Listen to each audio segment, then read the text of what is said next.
கற்றது உலகளவாகவும் கல்லாதது கைமண் அளவாகவும் இருக்கட்டும். எல்லாரும் எப்படி இருக்கீங்க? நல்லா இருக்கீங்களா? இன்னைக்கு நான் பேச டாபிக் என்ன அப்படின்னு பார்த்தீங்கன்னா, சுவாமியே சரணமையப்பா. என்ன கௌதம ஐயப்பர் பற்றி ஏதாவது பேச போகிறேன் அப்படின்னு கேட்டிங்கன்னா, நீங்கள் டைட்டில் பார்த்துருப்பீங்க. எஸ் அஃப்கோர்ஸ், ஐயப்பர் பற்றி தான் பேச போகிறோம். இது வந்து ஒரு ரிலீஜியஸ் வீடியோவாக கேட்டிங்கன்னா டெஃபினெட்லி நாட். ஏன் அப்படின்னா, இந்தியாவிலேயே 2 ஜோதி அப்படிங்கிறது வந்து ரொம்பவே ஃபேமஸான ஒரு விஷயமா நம்மளால் வந்து பார்க்க முடியும். எஸ்பெஷலி சவுத் இந்தியா அப்படின்ட்டு வரும்போது, ஒன்று திருவண்ணாமலை ஜோதி, 2வது வந்து மகர ஜோதி, சபரிமலை நடக்கிற அந்த ஒரு விஷயம்.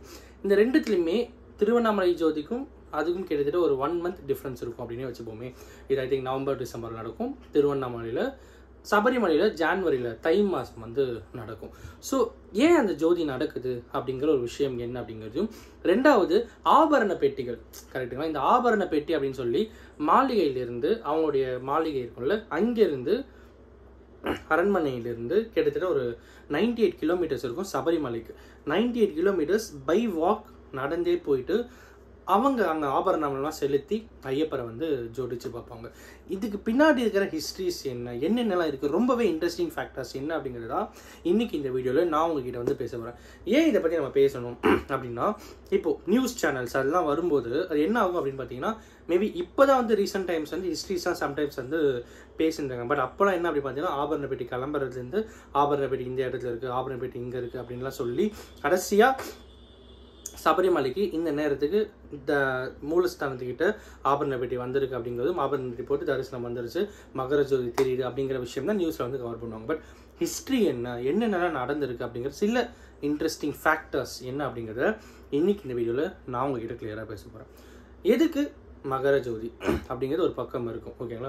ஐயப்பர் வந்து ஜோதி வடிவில் தெரிவார் அப்படிங்கிற மாதிரி ஒரு ஐதீகம் இருக்குது. 2வது விஷயம் என்ன அப்படின்னு பார்த்தா, ஏன் ஆபரண பெட்டியில் நகைகள்லாம் எடுத்துகிட்டு போகிறாங்க? 3 பெட்டிகள் போகுது, 3 பெட்டிகள் ஃபுல்லாகவே கோல்டு இருக்குமா, 3 பெட்டிகளில் என்னென்னலாம் இருக்கும் அப்படிங்கிற எல்லா விஷயங்களும் தான் இன்னைக்கு இந்த வீடியோவில் இன்னும் உங்கள் கிளியராக பேச போகிறேன். இந்த 3 பெட்டியுமே அரண்மனையிலேருந்து சபரிமலைக்கு போகும். எதனால் போகுது அப்படின்றது ஒரு விஷயம் இருக்குது. என்ன அப்படின்னு பார்த்தா, ஐயப்பர் அவர் வாழ்ந்த காலத்தில் அவங்க அப்பா கிட்ட போயிட்டு அவர் சொல்கிறார், நான் வந்து சன்னியாசத்தை தேடி போகிறேன், நான் வந்து எல்லாத்தையுமே துறந்த ஒரு ஞானியாக நான் வந்து சபரிமலையில் என்னோட பீடமில் நான் வந்து இருக்க போகிறேன் அப்படின்ற மாதிரி அவர் சொல்கிறார். உடனே ஐயப்பரோட அப்பாவா அந்த டைமில் இருந்திருப்பார்ல, அவர் வந்து ஃபீல் பண்ணி கேட்பார், என்ன எப்போ நீ இப்படி சொல்கிறியே, நான் வந்து உனக்காக அவ்வளோ நகைகள் வாங்கி வச்சுருக்கேன், டெய்லி உனக்கு அந்த நகைகள்லாம் போட்டு உன்னை வந்து அழகு பார்க்கணும்னு சொல்லி ரொம்பவே ஆசைப்பட்டேன், ஆனால் நீங்கள் வந்து இந்த மாதிரி ஒரு விஷயம் போகிறீங்க அப்படிங்கிறது எனக்கு மனசு ரொம்ப வேதனையாக இருக்குது அப்படின்னு சொல்லும்போது, ஐயப்பர் என்ன சொல்கிறார் அப்படின்னு பார்த்தீங்கன்னா, வருஷத்தில் ஒரு நாள் நீங்கள் இந்த நகையெல்லாம் என்கிட்ட எடுத்துகிட்டு வாங்க, நான் இந்த நகைகள்லாம் போட்டு எல்லாருக்கும் நம்மளுடைய இதுக்கும் மக்கள் அனைவருக்கும் நான் வந்து ராஜ அலங்காரத்தில் இந்த தரிசனம் கொடுக்குறேன் அப்படிங்கிற மாதிரி சொல்கிறாங்க. அந்த பட்டியல ராஜ அலங்காரம் அப்படிங்கிறது அன்றைக்கி ஒரு நாள் மட்டும் இல்லை, 3 நாளைக்கு இருக்கும், ஓகேங்களா? ஸோ இந்த ராஜ அலங்காரத்தில் நான் உங்களுக்கு தரிசனம் கொடுக்குறேன் அப்படின்னு சொல்லி ஐயப்பர் சொல்கிறார். அந்த வாக்கு, அன்றைக்கி சொல்லப்பட்ட வாக்கு இன்னைக்கு வரைக்கும் கடைபிடிக்கணும் அப்படிங்கிறதுக்காக தான் வருஷத்தில் ஒரு நாள் ஆபரண பெட்டியை எடுத்துகிட்டு போகிறாங்க. சரி, ஓகே, யார் ஆபரண பெட்டியை எடுத்துகிட்டு போவாங்க அப்படிங்கிற தாண்டி இவர் வந்து அவங்க அப்பாவுக்கு வந்து கொடுக்குறாருல, ப்ராமிஸ் கொடுக்குறாரு, ஓகேங்களா? அப்போது அந்த அரண்மனையுடைய அன்னைக்கு இருக்கிற பெரிய வயது முதிர்ந்த ஒருத்தர் தான் வந்து அங்கே ஐயப்பருக்கு போயிட்டு தரிசனம்லாம் அவர் வந்து அலங்காரம்லாம் பண்ணி அவர் வந்து நம்ம பார்ப்பாங்க அப்படின்னு நம்ம நினச்சிட்டு இருக்கோம்ல, அதுதான் இல்லை, ஓகேங்களா? இதுதான் ஃபஸ்ட்டு ட்விஸ்ட்டு. ஏன் அப்படின்னா, நீங்கள் எங்கேயும் கேட்கலாம், என்ன கௌதம அவங்க அரண்மனையில் இருக்கிறவங்க காலங்காலமாக வராங்கன்னா அப்போ அவங்களுக்கு தான் ஐயப்பர் காட்சி கொடுக்கணும் அப்படின்னு கேட்டால், அங்கே தான் ஒரு ட்விஸ்ட் இருக்குது. என்னென்னா, ஐயப்பர் வந்து அந்த சபரிமலைக்கு போன அப்புறம் என்ன ஆகுது அப்படின்னா, அவர் வந்து அவரை பார்க்காம அவங்க அப்பா வந்து இங்கே இருக்காரு, கரெக்டுங்களா? கிட்டத்தட்ட சபரிமலைக்கும் அவங்களோட அரண்மனைக்கும் ஒரு 100 கிலோமீட்டர் டிஸ்டன்ஸ்.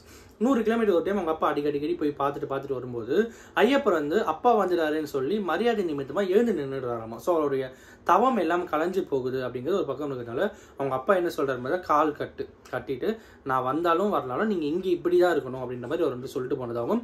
பட் இருந்தாலும் எப்பப்பெல்லாம் அவங்க அப்பா அங்கே போகிறாரோ அப்போல்லாம் இவரோட தவம் கலைஞ்சு போகிறதுனால எங்கே இருக்கிற ஐதீகம் என்ன அப்படின்னு பார்த்தீங்கன்னா, வயசில் பெரியவங்க, அந்த அரண்மனை இருக்க வயசில் பெரியவங்க யாராவது ஒருத்தர் அந்த நாள் நாங்கள் போய் பார்க்கும்போது திடீர்னு ஐயப்பர் எழுந்து நின்றுட்டாருனா, ஏன்னா அந்த டைமில் அந்த குடும்பத்துக்கு அவர் தான் பெரியவர் அப்படிங்கிறதால அந்த மரியாதை நிமித்தமாக ஐயப்பர் எழுந்து நின்றார்னா அவரோட தவம் கலைஞ்சிரும் அப்படிங்கிறதுக்காக அந்த அரண்மனையில் இருக்கிற வயசில் பெரியவங்க மூத்தவங்க வந்து சபரிமலைக்கு ஜோதி அன்னைக்கு போக மாட்டாங்க அப்படின்றதும் ஒரு இம்பார்ட்டண்டான ஒரு விஷயம். சரி, அப்போ யார் போவாங்க அப்படின்னா, இந்த ரெப்ரசன்டேட்டிவ் அப்படின்ட்டு இப்போ நம்ம சொல்லுவோம், கரெக்டுங்களா? பிரதிநிதி அப்படின்வாங்க, அவர்களுக்கு பதில் நான் அப்படிங்கிற மாதிரி ஒருத்தர் என்ன பண்ணுவார்னா அவர் தான் வந்து ரெஸ்பான்சிபிள், ஓகேங்களா. ஸோ அவருக்கு பதில் நான் அப்படிங்கும்போது அரண்மனையோட ராஜாவுக்கு பதிலாக நான் வரேன் அப்படிங்கிற மாதிரி ஒருத்தர் வந்து வருவார்.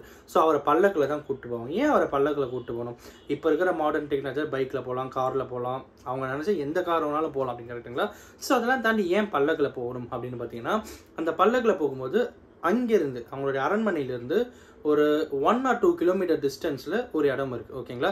அங்கே இவங்க ஒரு வருஷமாக அந்த பக்கம், அந்த காலத்துலேருந்து இவங்க ஒரு வருஷமாக அந்த பக்கம் போகும்போது ஐயப்பரை பார்க்கறதுக்கு போகிறாங்க, இங்கே வந்திருக்காங்க அப்படிங்கிறது அந்த பல்லக்கை வச்சு தான் ஐடென்டிஃபை பண்ணுவாங்களாமா. ஸோ அதனால அந்த பல்லக்கு தான் இன்றைக்கும் காலமாக அதை பண்ணிட்டு இருக்காங்க அப்படிங்கிற ஒரு விஷயம் இருக்குது. அந்த ஆபரண பெட்டியை தூக்கிட்டு போகிறவங்க வந்து பயங்கர ஒரு ரொம்ப ரொம்ப ஒரு கைண்ட் ஆஃப் விரதம் இருந்து ரொம்ப ஸ்ட்ரிக்டாக எல்லாத்தையுமே ஃபாலோ பண்ணி அதுக்கப்புறம் தான் அவங்களுக்கு அந்த விஷயமே கிடைக்கும் அப்படிங்கிறதும், சபரிமலையில் மூலஸ்தானத்தில் இருக்கிற ஐயருங்களாக இருக்காங்க பார்த்தீங்களா.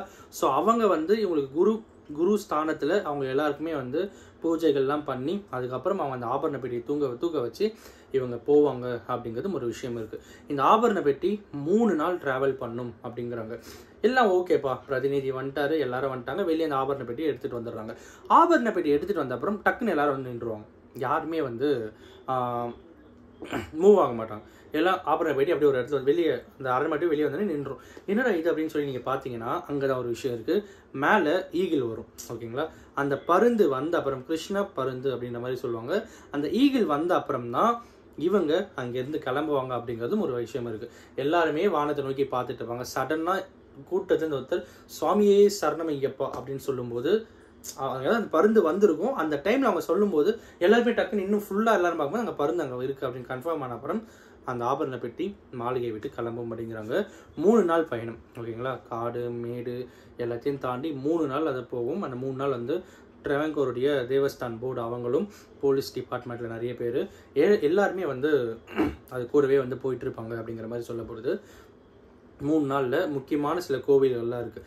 அந்த கோவில்கள்லாம் வச்சு எடுத்துகிட்டு கரெக்டாக 3ஆவது நாள் சாயங்காலம் 6:20 நினைக்கிறேன், 6:20க்கும் என்னமோ அந்த டைமுக்கு வந்து ஆபரண பெட்டி சபரிமலைக்கு மேலே போகும் அப்படிங்கிறாங்க.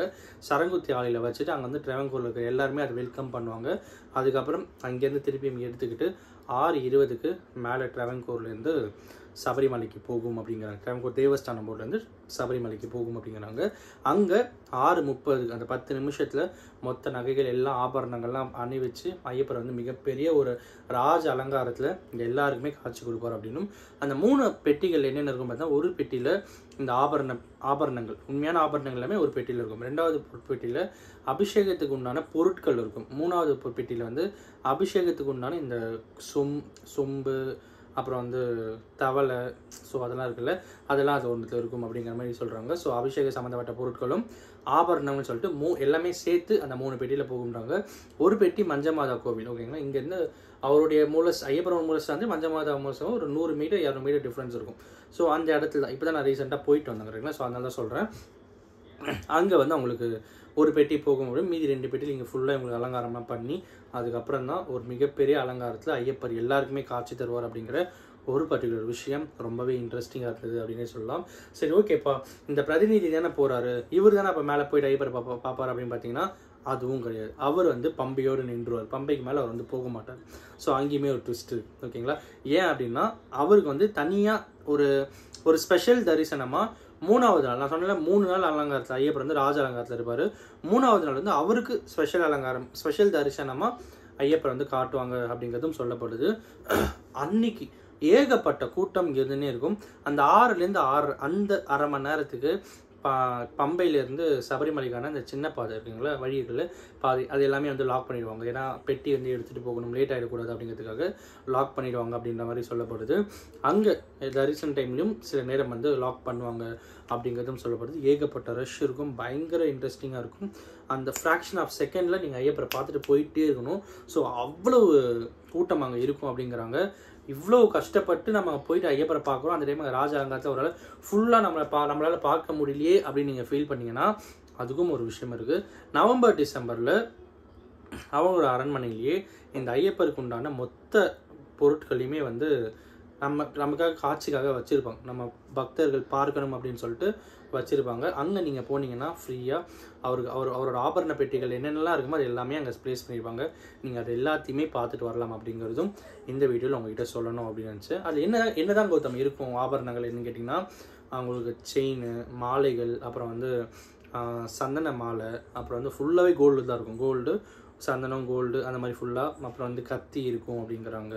அதுக்கப்புறம் வந்து ராஜ அலங்காரத்தில் கிரீடம் அப்படி இப்படின்னு சொல்லிட்டு ஒரு ராஜ உடைக்கு என்னென்னலாம் தேவை எல்லாமே கோல்டில் பண்ணி வச்சுருப்பாங்க அப்படிங்கிறாங்க. ஸோ மிகப்பெரிய விஷயமா திருவண்ணாமலை ஜோதியும் மகர ஜோதி அப்படிங்கிறது ரொம்ப இம்பார்ட்டண்ட். அதில் இந்த மகர ஜோதி பற்றி இவ்வளோ விஷயங்கள் கேட்கும்போது ரொம்பவே இன்ட்ரெஸ்டிங்காக இதை தான் இன்றைக்கி நான் உங்ககிட்ட ஷேர் பண்ணணும் அப்படின்னு. அண்ட் அஃப்கோர்ஸ் இந்த வீடியோ யாருன்னா ஒருத்தருக்கு நாலேஜ் ஷேரிங் இருக்குன்னு சொல்லி நான் நம்புகிறேன். Thank you so much.